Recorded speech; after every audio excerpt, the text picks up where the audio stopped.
Okay, hi everyone. My name is Debola-Adesanya. I have the privilege and I'm so glad that I have the opportunity to be talking to you this afternoon, morning, midnight, as the case may be, wherever you are listening to me or watching me. I want to start this etiquette journey, training and teaching you on little tips here and there to help us be better persons. So first and foremost, let us define what etiquette is. If you're wondering, etiquette, big English. No, it's just simple manners. How do we behave? How do we rule of public behavior and all that? But let me just define it in a way that you'll be able to put something down and you'll be able to remember. Etiquette is a set of custom and rules for polite public behavior. The key word is polite public behavior. Polite public and behavior, especially among a particular class of persons or a particular profession. That's one. Two, etiquette is formal manners and rules that are observed in social or professional settings. When you hear professional, so there's a way doctors are supposed to behave, musicians are supposed to behave, nurses are supposed to behave, nursing mothers, pastors are supposed to behave.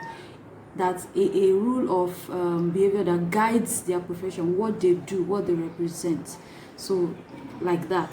So, thirdly, etiquette is a rule of public behavior and public space management. Yes, that's another keyword that propels you to do unto others as you would want others to do to you. This is the most important part. Doing to others as you want them to do to you. You don't just behave anyhow, because when someone else behaves anyhow to you, you will pick it, you will not like it. So do exactly what you want others to do to you. That's exactly what you should do to them at any given time. So for this first series, I'll take what etiquette, or why is etiquette important. I'll take only that.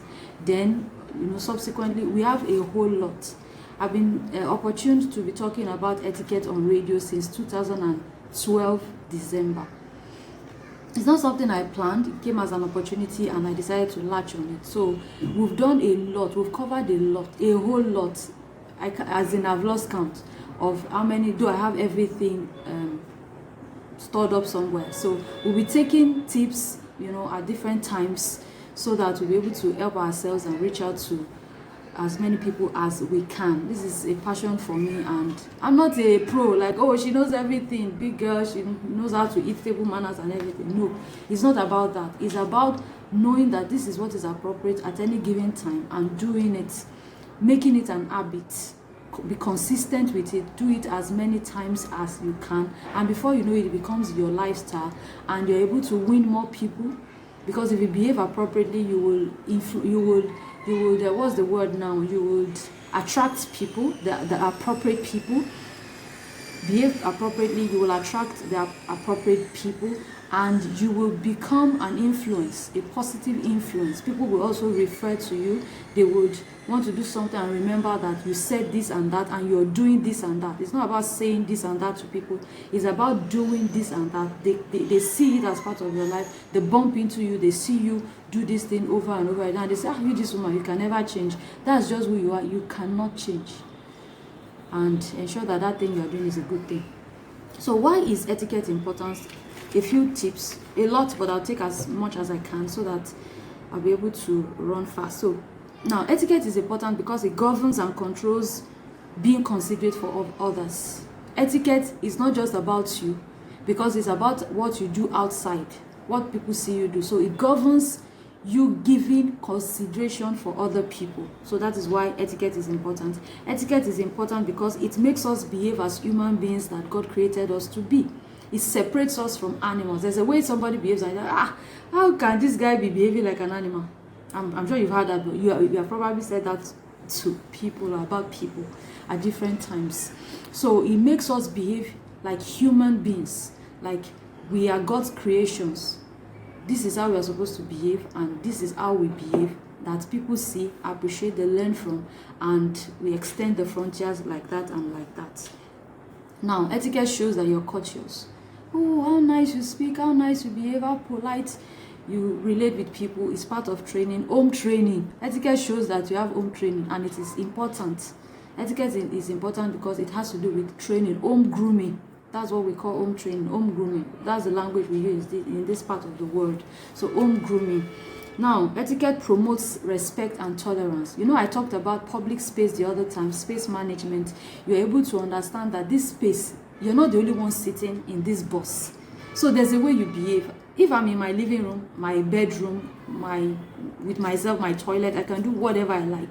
But by the moment I'm sharing that space with another person or a group of people, I cannot do anyhow, act anyhow, use it anyhow, talk anyhow. No, you are in an hostel, there's a way to behave. It promotes respect. I respect this person, so I'm holding this space we share. I'm holding it. I'm respecting the fact that we're in this office together. That is why etiquette is important. It promotes tolerance and respect. First things first, to develop sound and good etiquette, we must pay attention to how we personally govern ourselves, how I govern myself, how, you know, like the Yoruba people will say, you have been battered, rebirth yourself. That is all what etiquette is about, because your parents can train you. You have to accept. So you've been battered. You need to be committed to rebirthing yourself. You can't just leave yourself. It's not enough to have been birthed. You must give more. Your parents have done their best. They've groomed you with their level of education, with their level of experience, with their level of exposure. They've done their best. And I must say, a lot of us, in my own sphere, my own circle, our parents have done a lot, as much as they have capacity to do. So it's left for you to take it up. Do it. Do more. Extend it. Rebirth yourself.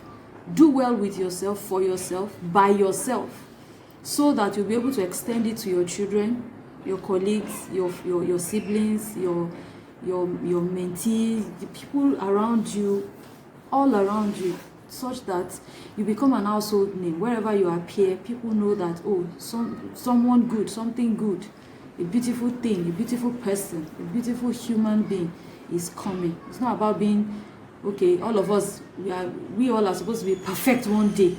We all are going to perfection. Let no one deceive you. We are all going to perfection. But we get to this bus stop of perfection at different times, by the grace of God, to the glory of God. So like I said, it's all about personal grooming. How do you govern yourself? Now, one thing I want to point out to us that is very key is the fact that in this journey of etiquette, in this journey of good public behavior and personal grooming, a whole lot of us have become so addicted to who we are, so much that we have become addicted to certain things that is so difficult. When I mean difficult, I mean many have become nuisance. That's the word, and I'm serious. Many of us have become a nuisance, such that we find it so difficult to bend for people. Yeah, it's so difficult. So it is important to ensure that you are not addicted to anything, no matter how good that thing is. There are certain things we mustn't be addicted to, especially as it relates with other people, that you're doing this thing is hurting somebody else. You're doing this thing is affecting somebody else. You'll be wondering how possible. I'll give you a few examples. So we must ensure that you are not addicted to anything. It's very, very important.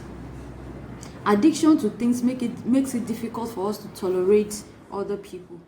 Very, very naturally selfish. So we must build the capacity to be able to accommodate people, especially those of us that call ourselves Christians. You must get to a point where you can be all things to all persons. When you are in the midst of people that are low, you can go low. Local, you can go local. Tush, you can be tush. Like, seriously, I have a friend, Olamide. Oh my, she can be.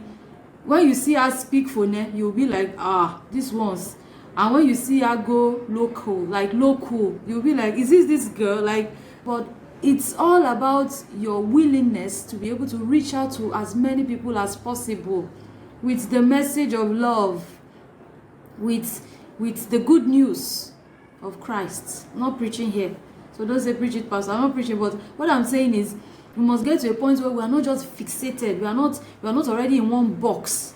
That is only that box that can appear everywhere.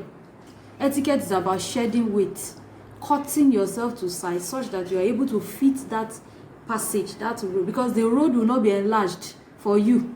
Don't be deceived. It's not going to be enlarged for you. So you have to cut yourself to size, the appropriate size per time. Yes, you'll be like, this thing is going to look difficult. It's not going to be difficult. It's going to be a very easy way if once you've made up your mind to do it, and I see God helping you and I.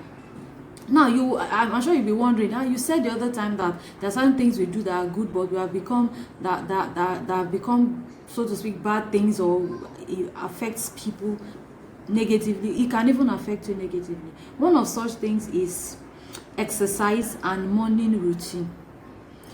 As good as exercise is, even praying, as good as praying is, do you know that prayer has become religion for a lot of people? For example, you're in your house, 5:30 in the morning or 6:30 in the morning, you're trying to do your normal routine.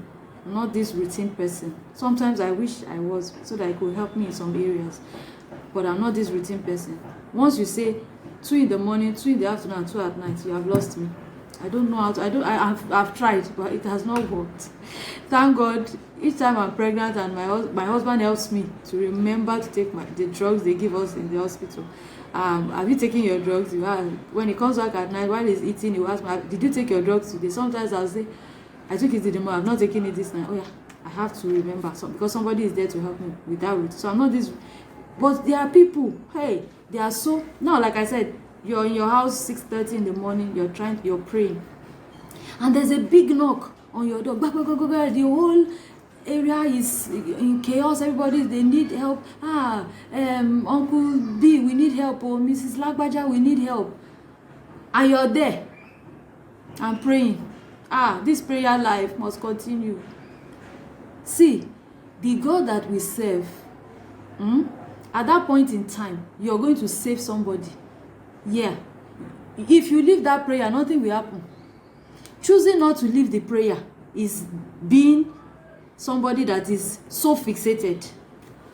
Some people, they must exercise every day. If you like, say something happened, they want to go and save somebody in Jericho, they will not follow you. They must observe that routine of exercise. They must pray. Is that bad? How are you mentoring yourself? See, as good as exercise is, you must get to a point where you tell yourself, if I don't exercise today, I will not die. Yeah. And I'm not saying, well, I'm not exercising today, being lazy. No. But because it involves someone, for some of us, we are a lot of, especially those of us that grew up in the north. I was born in Kaduna, I was raised in the north. Till my secondary school, I was in the north. For people like that, you know what a transistor radio is to you. Now you are, after secondary school, you find yourself in a place like Unilag or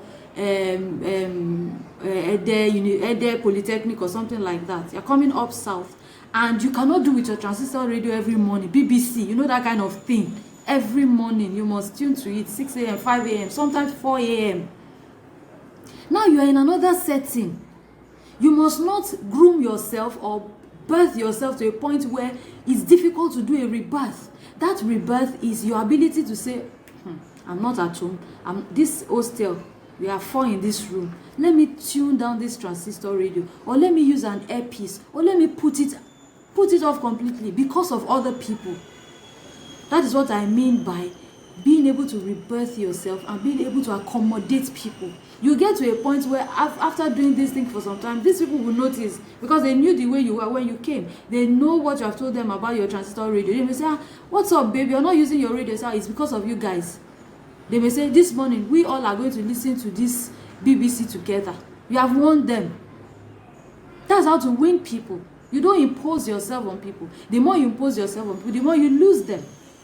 You win them by, just drop things like it's not important, no biggie, let's just flow together. If I don't do this thing, I'm not going to die and all that. So it's very, very important. So it's also important for us to raise our children appropriately. Some children take breakfast so early like they are on medication. I mean 6:30 in the morning. It's so difficult for your children to go live elsewhere, to travel abroad.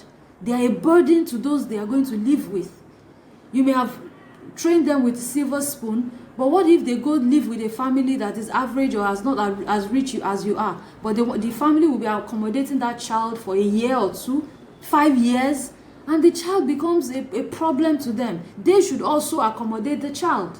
I agree with that. They should bend for the child a little, but you are the guest. Your child is the guest in their home. So the child or you should be more prepared to bend when you are in another person's space. So first things first, we've defined etiquette, and we've talked about why etiquette is so important. So I have to go. This is all I'll be taking in this first lesson, or should I say first class, first training, whichever you want to target. So by the grace of God, I will be coming your way again to bring you more tips. After now we've established what we ought to establish. We're talking about so many things, chat etiquette, like my admin guy Abib Adebisi, song star. When I say tonight we are talking about mobile etiquette, they say mobi ticket. He has a way of tagging everything: hotel tickets, bedroom etiquette, kitchen tickets, friends tickets, etiquette of being a good neighbor tickets. Abib tagged that, and that they helped me to tag that. So by the grace of God giving us grace, I'll be coming your way again. Please don't just listen to me like this woman, they talk English. No, let's go listen, learn, and let's go out there to be a blessing to other people. Let's be more accommodative, let's be more tolerant, and I trust God to help us. Thank you for your time. Bye bye.